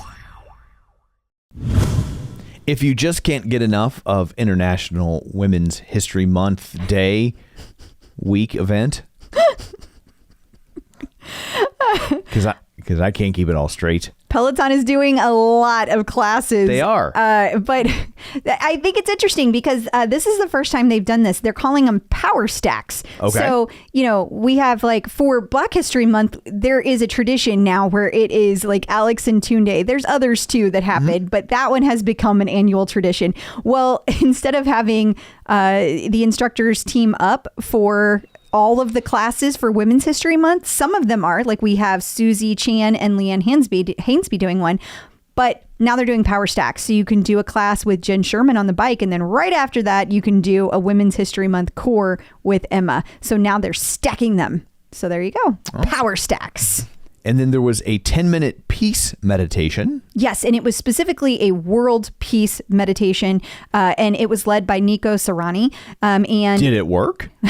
Well, I'm going to go by watching the news. No. Whoops. But it makes you feel better. That helps. It does. I mean, there's only so much we can control. Totally. And so she led this, and 7 other instructors were in the room during the peace meditation. Now, to me, the biggest takeaway, besides how wonderful it is that we had a peace meditation, is the fact that all these instructors were in the room. It's the first time in 3 years we've seen this many Peloton instructors in one room. A very good point, which makes you think that we got to be getting closer and closer to that studio opening and back up. Exactly. That reminds me, I have to say. Yes. A fourth option for those days that there's all encore classes, March 20th through 21st. Do you think they're doing something to prepare the studios? Like maybe not like they're going to open the doors before. I don't see a way that they're going to open the doors to the public before homecoming, because that would be chaos. Right. But maybe they're doing something to refresh or prepare for people coming in. Yeah. So that's another option, because they would have to close down the London studio and the US studio to do the same, like whatever it is would need to be done in both places. In all places. So they just shut them all down at once. Yeah. It's a fourth option. Yeah. Just putting it out there. Selena Samuela is wearing orange. She is. It's going to be this Sunday. So Selena's squad is celebrating National Kidney Month, because that's the entire month. And you can celebrate with the squad on Sunday by wearing orange. Selena, too, will be wearing orange, and the whole squad will be. You can take a selfie and celebrate at SelenaSquad_Peloton over on Instagram. And there was a Peloton apparel sale. The sale has ended by the time you hear this, but we just thought it was interesting to just kind of raise the question, will there ever not be a Peloton apparel sale? There seems to be a lot of them lately. Yeah, and this one was fascinating to me because it was in-store only. So thought that was kind of fascinating. Especially in light of when we were just talking about all the instructors in one room, and for a while they were kind of like call and make an appointment at the stores, and now it's kind of like, yeah, we're done with that. Interesting. Yep. Peloton birthdays. And we have 2 birthdays this week, or one birthday and a birthday of a sort. The first is Samuel. Happy birthday! On March 16th, and he's the real birthday, just to be clear. He's not the birthday of a sort. Okay. Don't at me. Okay. And then the other birthday is Peloton. Yeah, they officially filed paperwork to be like a real company on March 17th, which falls on St. Patrick's Day this year. Yeah. So Well, you can celebrate falls on Peloton. St. Patrick's Day every year. Is that always? I thought that was one of those floating holidays. Is it No. not? Oh, No. I can't keep it straight. I don't really celebrate it, which is a shame because we're Irish. So we kind of, I feel like we're kind of obligated. I'm not really that worked up about it. Okay. Well, So- let's just celebrate Peloton's birthday. But if you Okay. want to do both, you can wear a little hat or, something green. And Sure. then you can, do You a can- little Irish jig while you celebrate Peloton. You can wear green leggings that day. Great idea. I have And- some shamrock ones. And I, of course, am always a leprechaun. Happy birthday, Peloton. Checking in with the Peloton community. So joining us today via the magic of ZoomTube is Kim Zingali. Hey, Kim, how's it going? Good. How are you guys doing? We're good. I would love to hear your Peloton background story. So how did you first hear about Peloton and when was that? Well, so I've been following a former guest of yours, like a very early on guest, Peter Shankman, on social okay. media Yeah. for a long time. Yeah. So when he got the bike, he was posting about it, obviously. And I was like, what is that thing? And then didn't really seek it out or anything. But then eventually in 2018, we were on vacation in Oregon and there was a couple of Peloton bikes in the hotel gym. And so I tried it and then I was like, okay, we're getting one. And then we're like debating how we could like build one ourselves kind of thing. And then because my husband, as you can probably see in the background, we have a bike on a trainer and he's like, why wouldn't you just ride your bike on a trainer? And I was like, but I really want the Peloton bike. So then I'm reminded of it's like when you're 10 and your mom's like, I can make McDonald's at home. I don't. You don't need Like, that. it's not the I same, have Mom. hamburger and potatoes. No, he eventually agreed it would not be the same. So then, but then I got one off Craigslist the next week, actually. Oh, so nice. That was how I got mine. Yeah. Okay. Well, So that's it was like, June 2018. So Okay. early, but not early. yeah, but it's been a while. So you've had it for quite a while. I feel like the pandemic has become the new dividing line Yes. for Yes. if you're an early adopter or not. Like it used to be the Kickstarter, and now that's almost mythical. Yes. There's so Yeah. few out there that have had it since the beginning. The OG crowd is so tiny Right. compared to the Peloton world at large. Yep. All right. So then help us understand your fitness background. Now, so have you always been a person that works out? Was working out new to you, or how did that go? I've always been pretty active, not like traditionally like sports or anything. I was in the marching band in high school, though, so that was big activity, actually. But That's a lot of activity. a lot of work. My son joined marching band. He did it for 1 year, and he's like, "This is awful." And Yeah. and he was not even moving. Yeah, he played bass. He was a bass player. Yeah, like it was like you just stand there, dude. But they worked those kids, man, like crazy. Like they were going nonstop. Yeah. What did you play? clarinet. Okay. So you My got high to move school- around the fields. You didn't just sit still. Yeah, and we were one of the bands that like competes in the I forget the name of it now, but like a national competition of these marching bands. And so we would travel across the United States and compete. And then like my high school has won the whole thing like twice in the history. Yeah, I will say, like, not that I'm not a sports guy, so I wasn't like, oh, band is for nerds, but I never realized like how much stuff goes into marching band until he was in it. Yeah. Like, it was like a part-time job. Like it was like a real sport. And I say real sport in that they're like, oh, well, you know, if you go out for football, you have to like fill out all these clearance forms and everything. But like if you do the marching band, you have to fill out the same ones, even though it's not technically a sport. That's what they all say. And I was like, I don't know. It looks like a sport to me. They're all out there dancing and throwing stuff and running around for 2 hours every day. Every day of the week. So that's what I did. But then after that, I more just like ran on treadmills and stuff, ran outside. And then I got a little more into cycling when my husband started riding outside, but I was still a little nervous about that at that point and didn't really ever feel super comfortable doing it. So then I started taking bar classes after we moved to Denver a few years ago, and then that petered out. So then I got the Peloton, and then I've been like pretty much all Peloton all the way since then. Okay. So usually I'm kind of just trying to figure out if like getting a Peloton made you more active, and it sounds like it did. A little bit, like more. I mean, yes and no. Like I also like had been running. So I had ran like 3 half marathons. Oh, okay. So like, it was more just like it being a regular thing in the house was helpful. But like it wasn't that I wasn't doing anything before Peloton. It just made it more cohesive. Sure. That's great. Sense. Yeah. You said like in the middle of all that, like your husband started cycling outside. So like he well, he always has been, but like he's taken some breaks periodically. Gotcha. So I think like when we met in college, he wasn't really riding outside, but then he started after that. So yeah.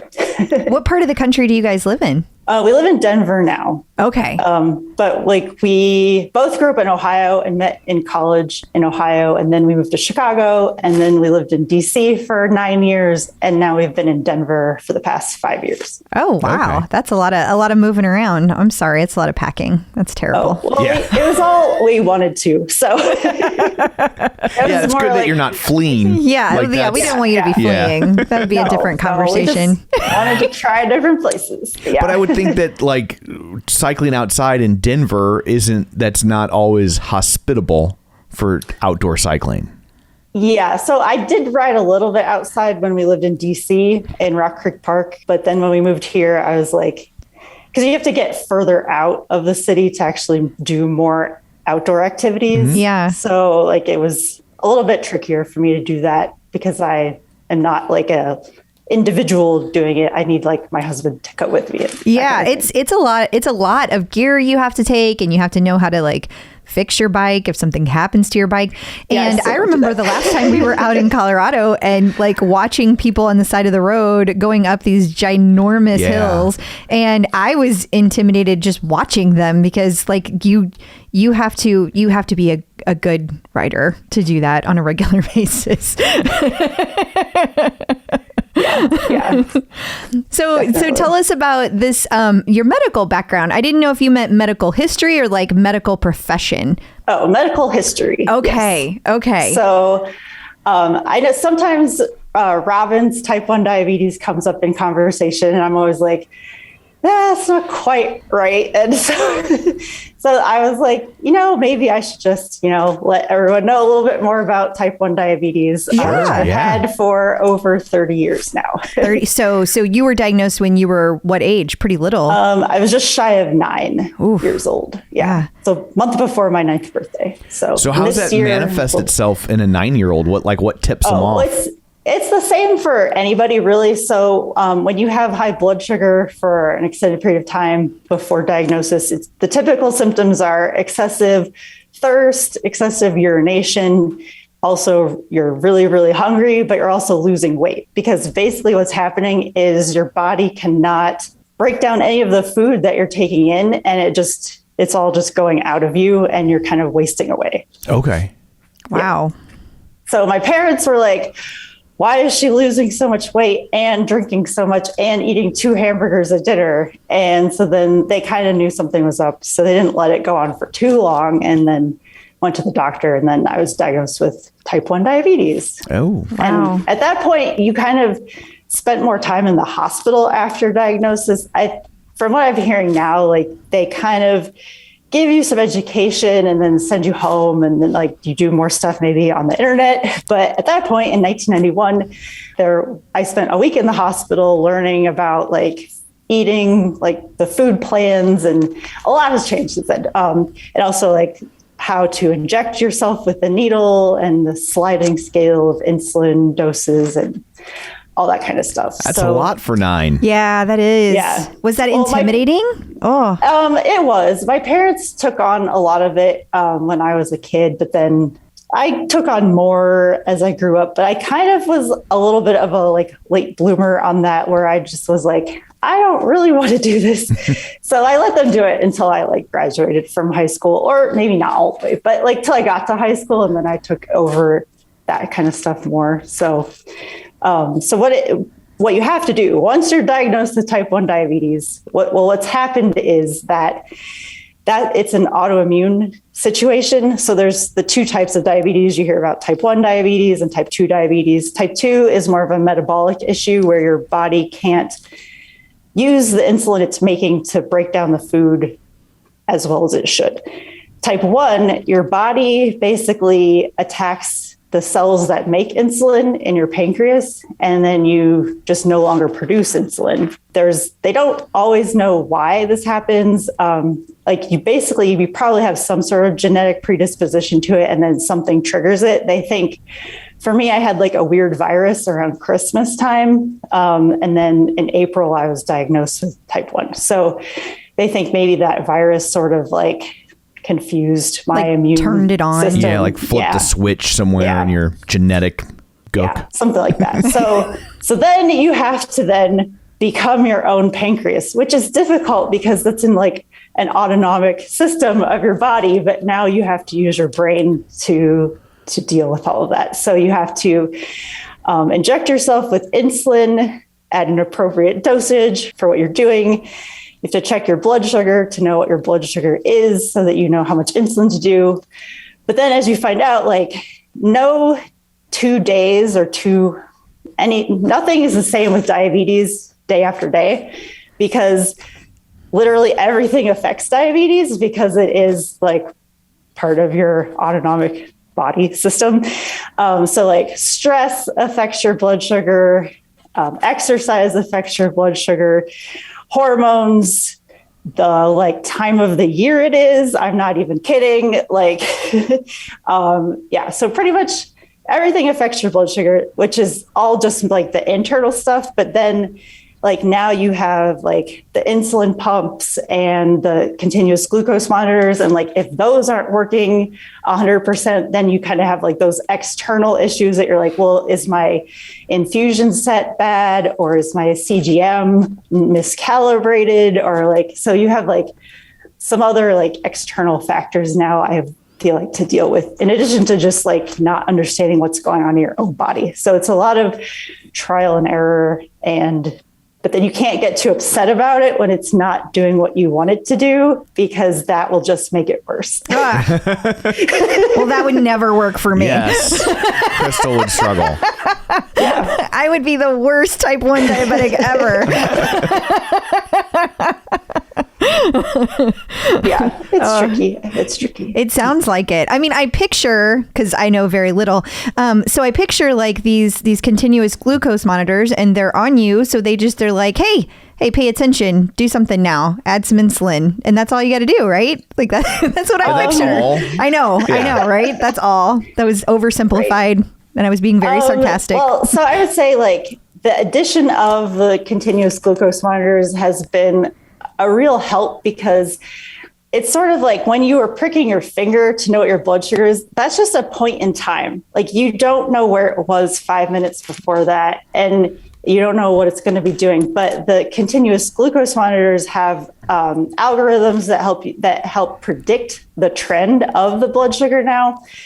So like first of all, like I can just see what it is and see where it's been. And there's like a line that kind of shows up and down kind of thing. And then it will also have predictions because it can read a trend of like how fast or how slow or that it's been going up or down. And so it will like predict like you're going to be going high and then, or it will be predict you're going low and like at what rate. So it'll have like, so I'm talking about, there's different versions. I think the gold standard at this point is the Dexcom G6 CGM. So it has like an arrow that will go up or down or double arrow down, double arrow up to tell you like how fast it's changing.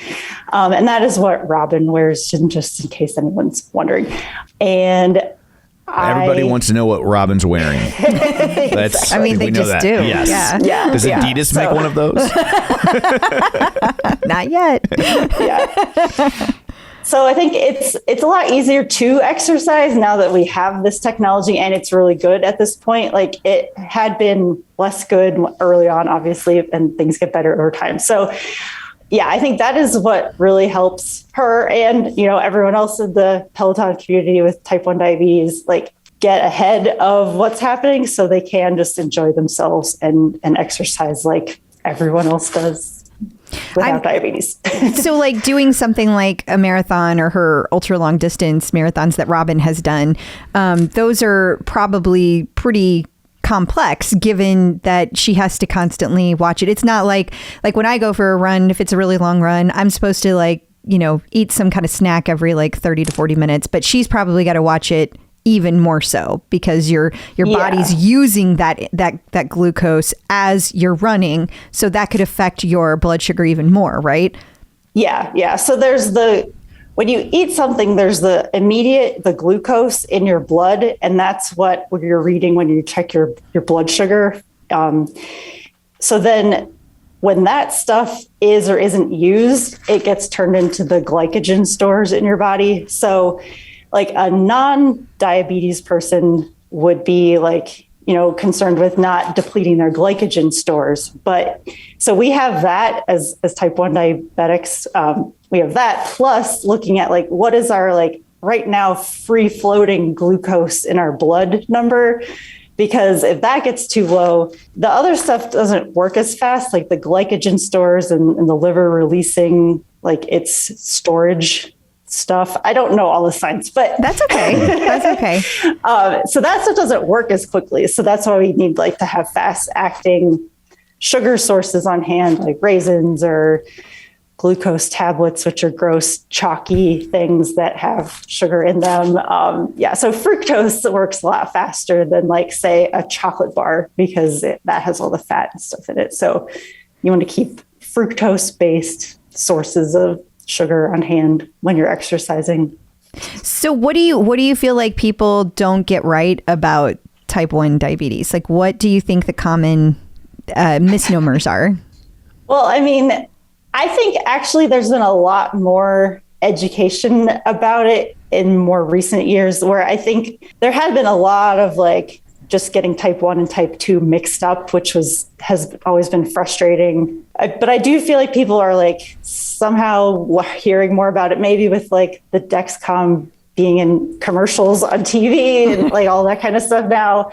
But just like, I think just not understanding that it is like, I am literally doing a function that your body just does, like, and how much goes into that, like offhanded comments, like maybe you shouldn't eat that, or even just asking like, what is your blood sugar? Like, it's like, I will tell you, but like, also, why do you need to know? I don't know. So it's just like, there's also a fine line a lot of people have between like having it be out in the public, just for like general education purposes, but also like keeping it more to yourself because you want to feel normal, or that it isn't really everyone's business. But then I think now with these things stuck all over us, like it becomes more like people are wondering what that is. And I am the first to run up to anyone that has a Dexcom stuck on their arm and be like, oh, you have a Dexcom, I have one too. Or like I see their insulin pump sticking out and I'm like, hey, I have that one too. And then like I always talk to the people. So I don't know. it's just a little tricky sometimes. Yeah, I'm sure it is. I worked with a gentleman who had type 1 diabetes, and he had an insulin pump, and it would always concern me. Like, I would genuinely be concerned because it would start beeping. And like after the third beep, I'd be like, are you okay? Like, do you need anything? Because I don't want to just sit there and ignore it. Like, that feels rude, you know, but like, I get what you're saying. It's tricky. I honestly think people don't know what is okay and not okay because everyone's a little different, you know? Yeah. And I think it probably depends on the person with diabetes too. So, right. Exactly. Yeah. Which makes it tricky for the non-diabetic because, you know, some people are just nosy and some people are like really just trying to make sure that they're okay. Yeah. If you came to me with like a genuine concern about my pump is beeping and are you okay? Like, I would not be upset about that. So, I mean, I would rather, if I was severely low and like it's beeping and I'm not doing anything about it, then that means I probably do need help. And like, because what happens is when you have hypoglycemia, I mean, you may have experienced this, like after you exercise a whole bunch or something and you haven't eaten enough, like you just, like you feel spacey, but like, it gets even worse. Like it could be like my tongue is tingly, I'm spacey, I'm like sweating. And when it gets to like that point, a lot of times then I'm like, I don't know what to do. Like then you're just like confused also is a symptom of low blood sugar. So like when it gets too low, like you do legitimately need help sometimes. And if someone is witnessing that, like it's totally reasonable to ask if they need help, I would say. So what kind of, like, do you have to change things up when you exercise? Do you have to take extra precautions? Yes and no. So like it needs to be more planned out than like just on a whim. I have 10 minutes, maybe, well, if I had 10 minutes, that wouldn't matter. But if I had like, I'm like, oh, I'm going to do it now. But like I had just given myself insulin.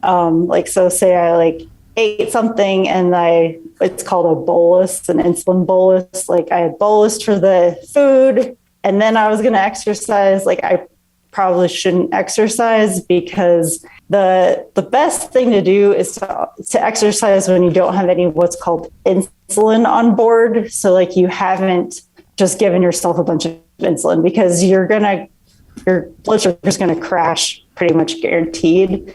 So, Kim, you had mentioned that you have some big exercise-related goals. What are they? Well, I guess I had some big exercise-related goals that I met this past year. I haven't really set my new goals for this year yet. Well, what were your goals last year? Well, to ride outside. Yeah. Okay. That is a big goal. That can be very intimidating for people. So it can. Yeah. So there was that. And so we signed up to do this metric century-ish. It was like 66 miles through the Colorado National Monument in September. And so I needed to eventually start riding outside in order to practice for that. And so I did that. I also signed up for Matt Wilper's training for just some like assistance with, you know, figuring out how to do that and not overtrain. Because I think I tend to be more of we have to do this every day in order to get better, but really kind of need to take a few days off every week to really improve on things. So he helped me with that. So we did some Peloton training. And then like around May, he was like, okay, you got to go outside. I was like, okay. And so then I did that. And then my husband broke his collarbone, which was actually his second collarbone break. So then that like derailed my outdoor riding for a little bit. But then I figured out another way that I could like go do this one bike path that goes between Denver and Boulder, Colorado. And so it's a long ride. And so I did that on my own a lot, like just back and forth between Denver and Boulder.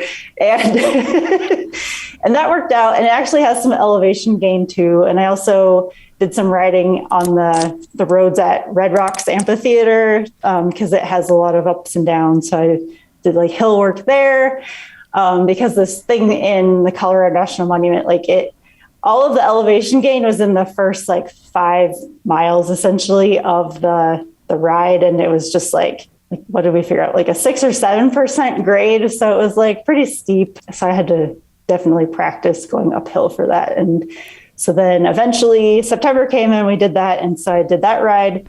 And then a couple weeks before that, I did like another metric century ride, like as practice sort of. And then a couple weeks after that ride in the monument, I did another metric century. Whoa. So then I did 3 metric centuries as my, like, this is how I'm ending the year thing last year. So Wow. So you went from 0 to 3 and right in a row. That's awesome. Yeah. Congrats. That's huge. Yeah, totally. Wow. Did you have any problem riding outside? And were you clipped in or not?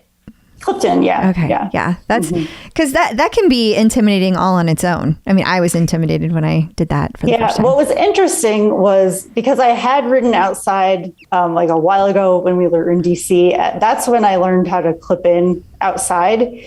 And that actually, like, it was like muscle memory. And I really wasn't, like, after it took a couple rides before I was like totally comfortable again. But then I was like, oh, I'm fine. Like, this is not a thing. Like, I don't have to relearn how to do this. So like, that was really great to find out. That's good. That's good. How about coming down the hills? That can be also pretty intimidating. I would think That in was Colorado, more that would be fun. very intimidating. Yeah. I thought, well, so did my husband also thought that like I would be more scared and like riding the brakes going downhill, but I was not. Like, I thought that part was really fun. So. You little daredevil. Yeah. One of my first outdoor rides I did by myself here in Missouri, and we have big hills, but nothing obviously like Colorado. But there is this one hill, and I was just randomly driving around, so I had no idea where I was. And all of a sudden, I was on this place that was like, no hills, no biking on this hill, like, because it was like straight, and then like it ended and you go straight into traffic. So it's like coming down off of this ginormous hill and then you just go straight into traffic. And I was like, oh, I'm gonna die. Which is why I don't like to go outside and ride. Yeah, that sounds scary. Yeah. So you're still thinking about your goals for this year though? Yeah, I think there will be more outdoor riding again, just because that did end up being a lot of fun last year. But I like how Peloton really did like set me up well for that. Like it was, I was already like strong. It was just more like practicing, balancing on a bicycle, like that kind of thing more. Yeah. Yeah, it was the moves less than the actual physical strength and stamina. You had that part down. Yeah. That's great. Yeah. So what is your leaderboard name? It is Kim_Zinger. Zinger. I like Nice. it. Yeah. So is that because you have zingers? You give people jokes all the time, telling them off? I try to. It was sort of a nickname in high school also. So. That's fun. From marching band? Yeah. No, actually my English teacher. And so do you have a favorite instructor, or is it safe to say it's Matt Wilpers? It's Christine, with Matt being in the top 2.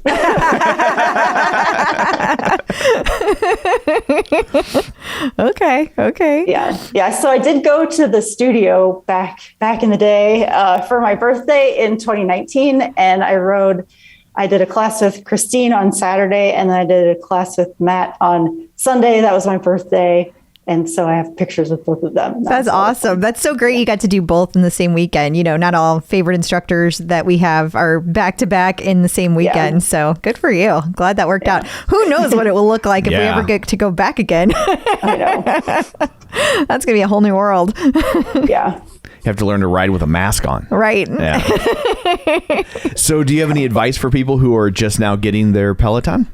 Well, I would say the biggest thing is like keep at it. It's easy to get like really excited and then you want to do it all. And then you're like, I'm in a lot of pain. So I think like pace yourself and know that it will hurt, because if you're doing something that you've never done before, like exercise wise, like, yeah, you're going to be sore, and the saddle does take time to get used to. And I personally recommend padded shorts, and bib shorts especially are really great also. But I would say, find what you like, but also try, like, it's all the same advice. That's all, you know. Okay. I don't have any new advice. Okay. But I think definitely just like, I can give advice for people with diabetes. Okay. There we go. I like it. Specifically, yes. So I would say, like I was saying before, trial and error, but like also, you know, have food on hand so you don't have to like leave the bike. And if you have a continuous glucose monitor, just keep checking it. And then you want to write down what you do. So then you can try to replicate that on subsequent rides, especially if you're like trying a different kind of ride. Like if you're doing a 45-minute ride versus a 30-minute ride, or you're doing like a climb ride versus an endurance ride. Something else. Yeah. So like I would write down like what you do and what time of day and what you've done before, like what you did before the exercise, and just kind of like keep a diary of that sort of stuff, because it can help you with figuring out patterns and maybe what works better for you than something else. So that is good advice. That sounds like great advice. Yeah. Mm-hmm. Yeah.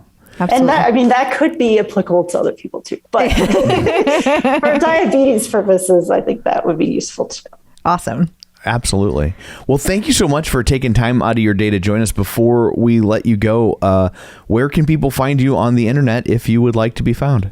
I'm mostly on Instagram, but I don't really post a ton. But on that, I am Kimberly Zingale. Awesome. All one word. It's long.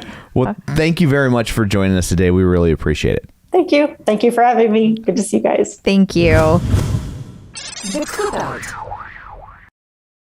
So I guess that brings this episode to a close. What, pray tell, do you have in store for people next week? Next week, we are going to talk to Nicole Ward, and she has a fun little story about Pelotons and paying it forward. And you just got to listen to hear the whole thing because it's really great. Awesome. Well, until then, where can people find you? People can find me on Facebook at facebook.com/CrystalDO'Keefe. They can find me on Instagram, Twitter, and the Peloton leaderboard. All the places at Clip Out Crystal. And you can find me on Twitter at Roger Kubert or on Facebook at facebook.com/Tom O'Keefe. Find the show online, facebook.com/The Clip Out. While you're there, like the page, join the group. And of course, don't forget our YouTube channel at youtube.com/The Clip Out. So that's it for this one. Thanks for tuning in. And until next time, keep pedaling. And running. Clip in, set yourself